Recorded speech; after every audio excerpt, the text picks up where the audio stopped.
والإسلام ديني ومحمدا رسول الله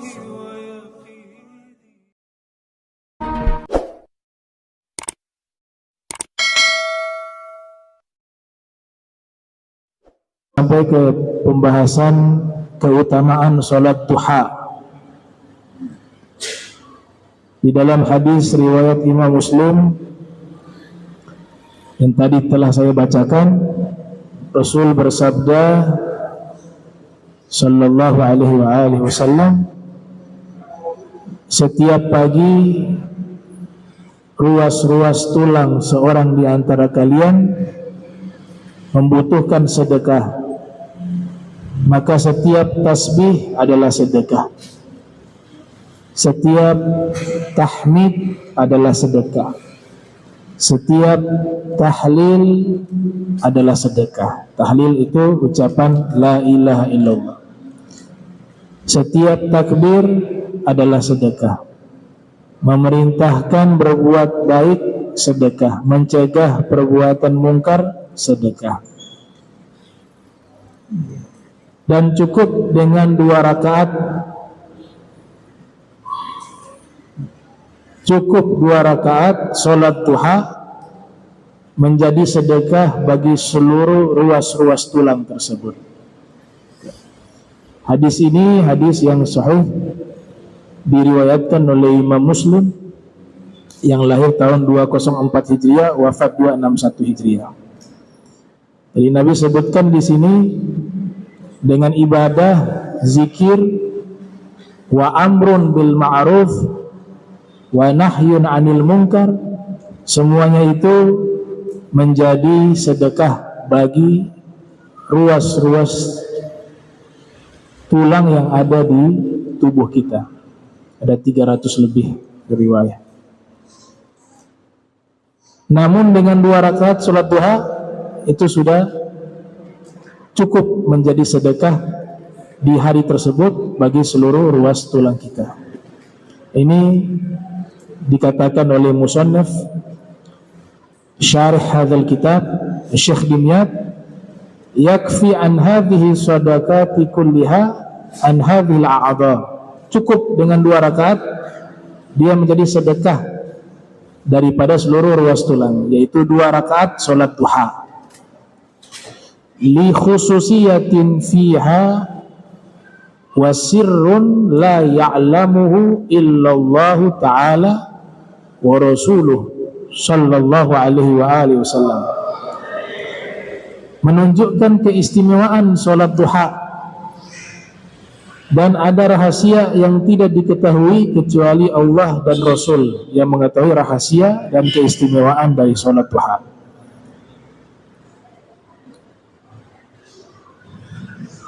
Dan sholat duha ini juga punya keistimewaan lainnya. Tajlibu rizqa, menarik rizki. Siapa yang ingin rizkinya luas, berkah, istighomah sholat duha. Rizki jangan dipahami hanya harta, jabatan, tapi kesehatan juga rizki. Al-afiyah disebut as-sihhatu tammah, kesehatan yang sempurna, al-afiyah. Sebagian ahli lugha menyebut dengan menerjemahkan as-salamah, keselamatan. Itu juga rezeki dari Allah Ta'ala. Sebab itulah Nabi selalu memberikan pesan kepada paman beliau, Sayyidina Abbas. Ketika Sayyidina Abbas ibn Abdul Muttalib meminta Nabi ajarkan kepada beliau satu doa istimewa yang nanti beliau istighomah berdoa kepada Allah dengan doa tersebut. Ya Rasulullah, alimni syai'an as'alullah ta'ala bihi. Wahai Rasul, ajarkan padaku satu doa yang aku akan meminta kepada Allah dengan doa tersebut. Maka Nabi menjawab, salillah al-afiyah, mintalah kepada Allah al-afiyah fid dunya wal akhirah. Dalam satu riwayat, Allahumma inni as'aluka al-afwah wal afiyah fid dunya wal akhirah. Ya Allah, aku meminta padamu afiah baik di dunia maupun di akhirat. Juga mendatangkan rizki lain, rizki berupa keberkahan harta, dimudahkan untuk mendapatkan harta yang halal dan seterusnya. Itu salah satu ilmunya adalah istiqomah sholat duha. Kalau mau dimudahkan urusan-urusan rizki. Dan ini hadis ada termuat di salah satu kitab karya As-Sayyid Abu Bakar Syato, di dalam kitab berjudul Kifayatul Adhiya wa Minhajul Asfiya. Di situ ada riwayat menyatakan sholatud duha tajlibur rizqa wa tanfil faqra. Sholat duha menarik rizki. Jadi rizki yang datang ulang, fulus yang datang ulang. Tajlib menarik rizki, bukan kita mendatangi rizki. Kalau umumnya kita yang menjemput rizki, tapi fadilah sholat duha tajlibu rizqa, dia yang menarik rizki yang datang kepada kita. Watan fil faqra, dan menghilangkan kefakiran. Itu keistimewaan sholat duha. Ada amalan lain juga yang diijazahkan oleh Nabi Muhammad sallallahu alaihi wasallam kepada Sayyiduna Abdullah bin Mas'ud radhiyallahu anhu, yaitu menarik rizki juga. Apalagi kita padukan tuh istiqomah duha, kemudian ijazah yang Nabi berikan kepada Ibnu Mas'ud ini kita amalkan. Berarti kita padukan dua amalan yang fadilahnya menarik rizki, yaitu istiqomah membaca surat Al-Waqi'ah setiap malam. Itu ijazah dari Nabi. Nabi berikan kepada Sayyidina Abdullah bin Mas'ud dan beberapa sahabat dan ahli bait lainnya. Tapi riwayat populer dari Sayyidina Abdullah bin Mas'ud, di mana Rasulullah sallallahu alaihi wasallam bersabda, "Man qara'a surat al-waqi'ati fi kulli lailatin lam tusibhu faqatun abada." Siapa yang istiqomah membaca surat al-waqi'ah di setiap malam, dia tidak akan ditimpa kesusahan, kefakiran selama-lamanya. Hadis ini riwayat sangat banyak diriwayatkan oleh para ahli hadis. Di antaranya termuat dalam kitab Musnaf Syekh Abdul Razak As-San'ani meriwayatkan hadis ini. Begitu juga Musnaf Syekh Abi Syaibah. Kemudian hadis ini juga diriwayatkan oleh Al-Imam Abu Ubaid Al-Qasim bin Salam, kelahiran tahun 157 Hijriah, wafat 224 Hijriah.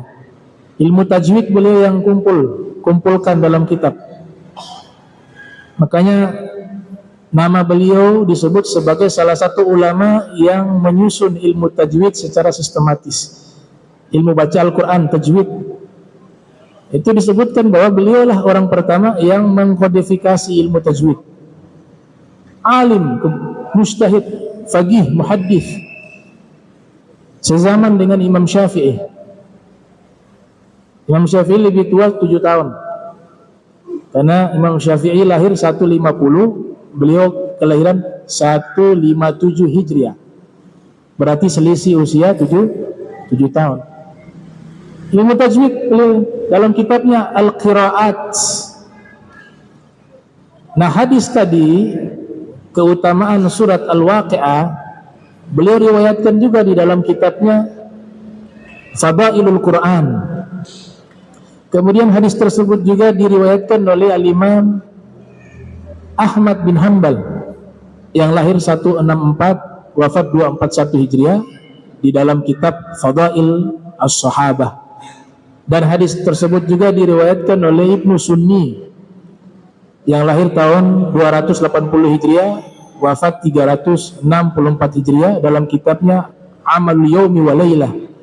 Dan hadis tersebut juga diriwayatkan oleh Imam Al-Baihaqi dalam kitab Syu'abul Iman, yang lahir tahun 384 Hijriah, wafat 458 Hijriah. Jadi banyak sekali ulama meriwayatkan hadis tentang keutamaan membaca surat Al-Waqi'ah setiap malam. Di antaranya Allah jauhkan daripada faqah, kesusahan dan kefakiran. Kalau kita membaca surat Al-Waqi'ah, isinya itu berita tentang penghuni surga, penghuni neraka, dan juga hari kiamat. Lantas hubungannya apa dengan rizki? Karena mengistiqomahkan membaca surat Al-Waqi'ah berkaitan dengan masalah rizki, tidak ditimpa kefakiran, kesusahan. Apa hubungannya? Korelasinya apa kalau dalam bahasa ilmiah? Karena di dalam surat Al-Waqi'ah ada informasi tentang kenikmatan surga, dan kenikmatan surga itu adalah rizki. Maka kenikmatan surga tersebut adalah rizki, maka dengan mengamalkan surat Al-Waqi'ah, tafaulan dengan kenikmatan surga. Di situ banyak sekali rizki-rizki yang Allah berikan kepada penghuni surga, dan juga berharap di dunia juga kita sudah mendapatkan nikmat tersebut, tidak mengalami kesusahan. Ashabul yamin, ma'ashabul yamin. Ya, kemudian ala sururin, ala furusin mawdu'ah muttakin 'alaiha mutaqabilin. Yatufu 'alaihim wildanun mukhalladun bi akwabi wa abarik wa ka'sin min ma'in la yusadduna 'anha wa la yunjifun. Wa fakihatin mimma yatakhayyarun wa lahmi tayrin mimma yashtahun wa hurun aynun ka'amsali lu'lu ma'nun jaza'an bima kanu ya'malun la yasma'una fiha lagwa wa la ta'thima illa qila salama salama. Wa ashabul yamin ma ashabul yamin fi sidrin makhdud wa talhin mamdud wa dhillin mamdud wa ma'in masqub wa fakihatin kasiratin la maqtu'atin wa la mamnu'atin. Itu semua ceritanya nikmat tuh, tentang surga, kenikmatan surga. Nah, itu rizki yang terbesar. Seorang diberikan rizki terbesar, yaitu surganya Allah Subhanahu wa ta'ala. Kemudian sholat duha. Sholat duha ini di dalam riwayat yang lain pahalanya itu seperti pahala haji dan umroh yang diterima oleh Allah. Mutaqabbalatain, ya. Annahu ta'adilu 'indallahi ta'ala hajjatan wa umratan mutaqabbalatain. Salat duha yang diterima oleh Allah itu sama pahalanya di sisi Allah seperti ibadah haji dan umroh yang makbul, yang diterima oleh Allah. Kayaknya selepas kita dengar ini kita istiqomah salat duha, ya.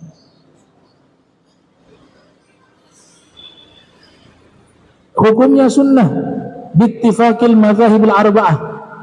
Kesepakatan 4 mazhab, mazhab Hanafi, mazhab Maliki, mazhab Syafi'i, mazhab Hambali sepakat bahwa salat duha hukumnya sunnah, mustahab. Di antara hadis yang menerangkan bahwa Nabi Sallallahu Alaihi Wasallam sering melaksanakan sholat duha, hadis diriwayatkan oleh Imam Muslim di dalam sahihnya yang lahir tahun 204 Hijriah, wafat 261 Hijriah, dari istri beliau Sayyidah Aisyah. Sayyidah Aisyah mengatakan, kana Rasulullah sallallahu alaihi wasallam yusalli duha arba'a wa yazidu ma sya'allah. Lafaz kana menunjukkan al-aglabiyah jika dinisbatkan kepada amalan Nabi. Apa itu aglabiyah? Umumnya, sering, ya.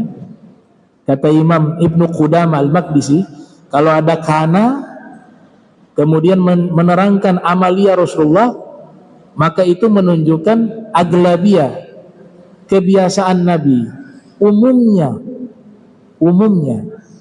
sering, itu bahasanya begitu. Memang tidak rutin, tapi sering mengamalkan. Kalau rutin, sholat witir rutin, gak pernah ditinggal. Tapi kalau sholat duha, umumnya, jadi Nabi sering melakukan sholat duha 4 rakaat. Yusolli duha arba'ah wa yazidu masyaallah, dan menambahkan rakaatnya sekehendak beliau pada beberapa keadaan dan kondisi.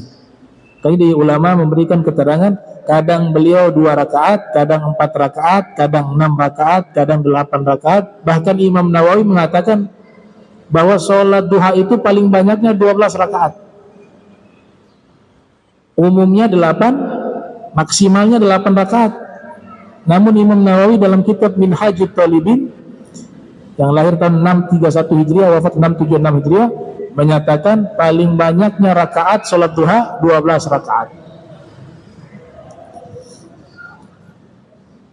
Kemudian kesunahan wa anna man qara fi raqatil ula, di dalam kitab Al-Jawahir ini disebutkan di rakaat pertama yang dibaca tentu surat Al-Fatihah, kemudian ayat kursi 10 kali. Ini menurut Syekh Dimyat, ya. Rakaat kedua surat Fatihah, kemudian membaca surat Al-Ikhlas, Qul huwallahu ahad, sebanyak 10 kali. Kalau dilakukan, kata beliau dalam riwayat ini yang beliau nukilkan, istaujaba ridwanallahi ta'ala al-akbar, orang tersebut berhak mendapatkan keridhaan Allah yang paling besar.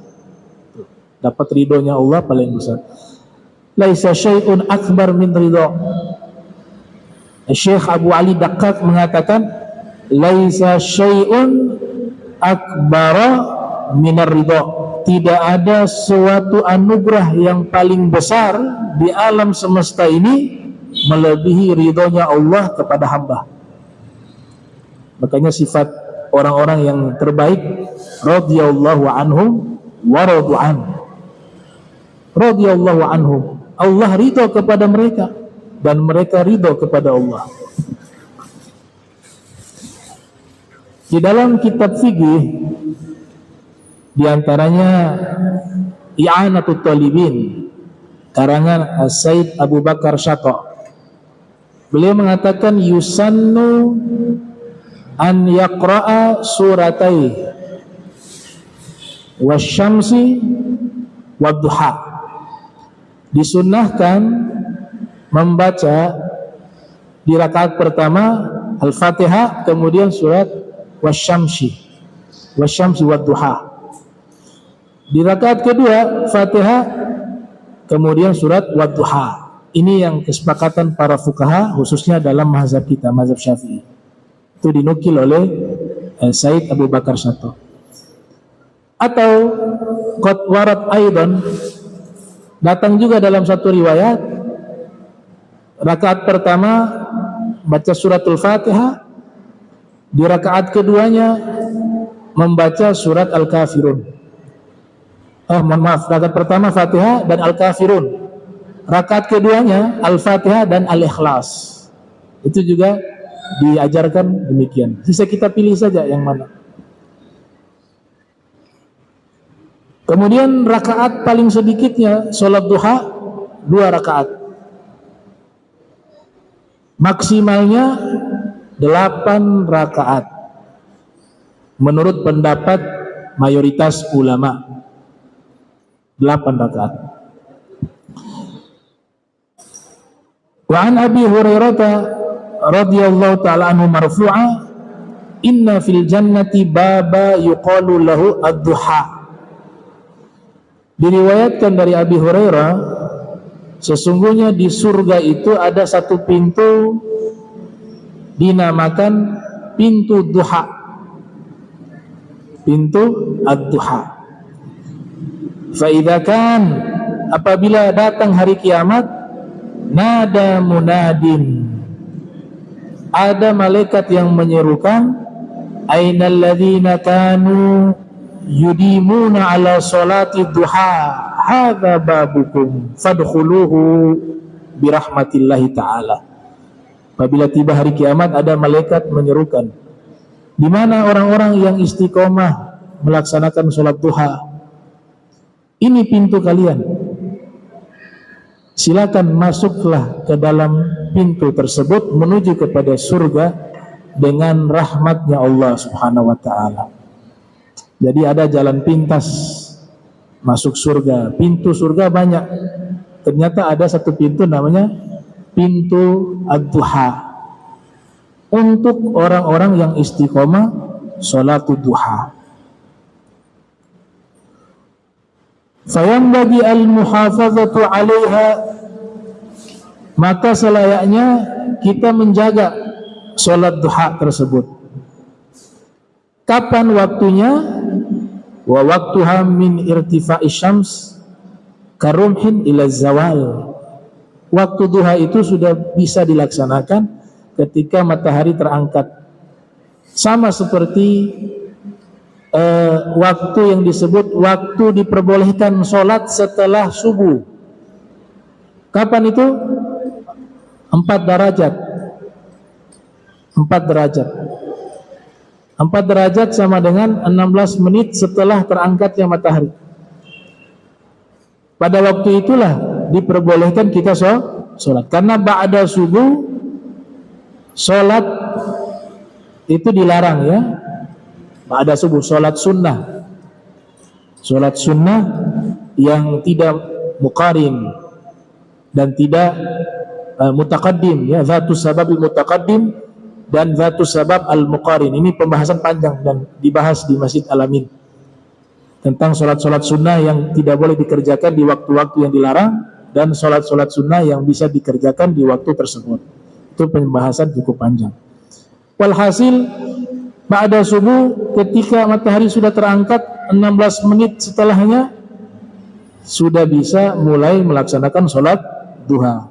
Berakhirnya sholat duha ketika matahari al-istiwa, kemudian sudah masuk di waktu istiwa tersebut zawal. Kalau istiwa masih duha.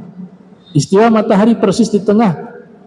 Akan tetapi waktu istiwa kan waktu dilarang, walaupun sesaat. Ketika sudah mencong sedikit, condong ke barat, maka selesai waktu duha. Itu waktu sholat duha. Dan kita harus memahami bahwa sesungguhnya sholat duha ini dengan sholat syuruk itu ada 2 pendapat di dalam mazhab kita. Ada pendapat pertama mengatakan sholat duha itu ya sholat syuruk juga. Akan tetapi sholat duha yang dilakukan di awal waktu diperbolehkan sholat duha atau diperbolehkan sholat, dinamakan sholatus syuruk, tapi itu sholat duha. Ini pendapat mayoritas ulama-ulama mazhab Syafi'i menyatakan sholat duha ya sholat syuruk, sholat syuruk ya sholat duha. Pendapatnya Ibnu Hajar Al-Haytami, pendapatnya Imam Romli, pendapatnya Al-Imam Said Abu Bakar Syato, pendapatnya Al-Imam Syekh Zainuddin Malibar, pendapatnya Al-Imam Al-Qaffal dan lain sebagainya, ya, Asy-Syashi dan sebagainya. Imam Ghazali berpendapat beda, bahwa sholat syuruk adalah sholat yang berbeda dengan sholat duha. Sholat duha sholat yang tersendiri, sholat syuruk atau sholat al-isyraq itu juga sholat yang tersendiri. Jadi ada 2 pendapat, ya, 2 pendapat.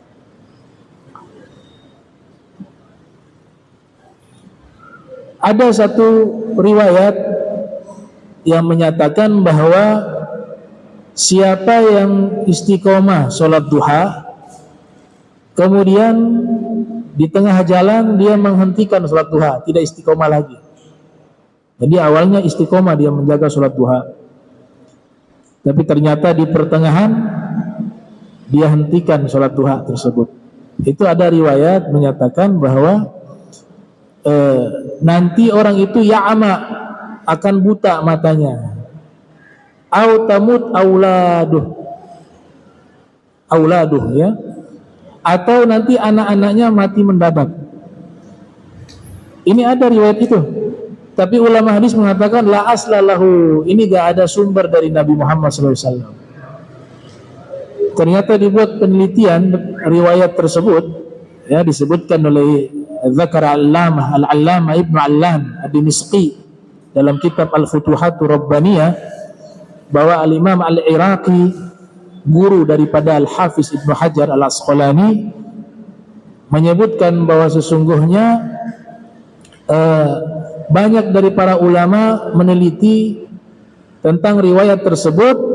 Mereka berkesimpulan bahwa riwayat tersebut bukan dari Nabi, bukan juga dari sahabat, bukan juga dari Ahlul Bait, bukan juga dari tabi'in. Ternyata riwayat itu sumbernya dari bisikan syaitan kepada orang-orang yang ingin menghalangi agar orang-orang tidak mau mengerjakan sholat duha. Itu di zaman dulu terkenal riwayat itu. Tujuannya syaitan apa? Karena ini fadilahnya sangat besar, sehingga bagaimana cara agar orang tidak berani melaksanakan sholat duha dan pada akhirnya meninggalkan sholat duha. Karena khawatir juga kita istiqomah, tahu-tahu kalau suatu saat tidak istiqomah, mata buta. Menghalangi, syaitan ingin menghalangi kita agar tidak melaksanakan sholat duha. Itu riwayat palsu. Ini penelitiannya Imam Al-Iraqi, penelitiannya Al-Imam Ibnu Allam, dan banyak sekali ulama-ulama hadis meneliti riwayat tersebut. Itu adalah daripada alqahu syaitanu fi adhanihim, buatan-buatannya syaitan untuk menghalangi orang mendapatkan kebaikan yang besar dalam melaksanakan sholat duha. Wa aqalluha rak'atani, paling minimalnya sholat duha 2 rakaat. Wa aktsaruha 8, maksimalnya 8 rakaat.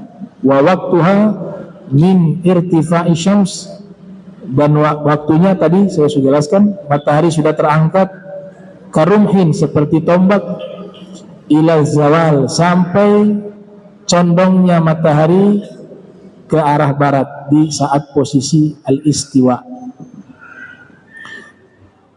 Fi adai syukrul yaum wa lailatih, dalam melaksanakan syukur sehari dan semalam. Warada fil hadis anna man qala hina yusbi Allahumma ma asbah bi min ni'mah aw bi ahadin min khalqik faminka wahdi la syarika lah falakal hamdu wa laka syukru faqad adda syukra dzalikal yaum wa man qala hina yumsi faqad adda syukra lailatihi. Ada doa yang diajarkan oleh para guru-guru kami, doa selesai sholat duha. Ya Allahumma inna duha'uka wal baha'uka wal jamaluka wal quwwatuka wa qudratuka wa ismatuka. Allahumma in kana rizki fis sama'i fa'anzilhu wa in kana fil ardi fa'akhrijhu wa in kana mu'assaran fayassirhu wa in kana haraman fatahhirhu wa in kana halalan fabarikhu wa in kana mawqufan fa'ajrihu wa in kana ma'duman fa'ujidhu bihaqqi duhaika wa bahaika wa jamalika wa quwwatika wa qudratika. Mereka tambahkan lagi wa bihaqqi sayyidina Muhammad SAW, dan dengan haknya Nabi Muhammad SAW, wa bima ataita bihi ibadaka sholihin, dan dengan apa-apa yang kau berikan kepada hamba-hambamu yang soleh. Di beberapa kitab redaksinya ada sedikit berbeda ya, tapi substansinya sama. Tuh. Tapi yang diajarkan kepada kami, doa selepas sholat duha, doa tersebut. Allahu Rabbi wal Islamu dini wa Muhammadan Rasulullah.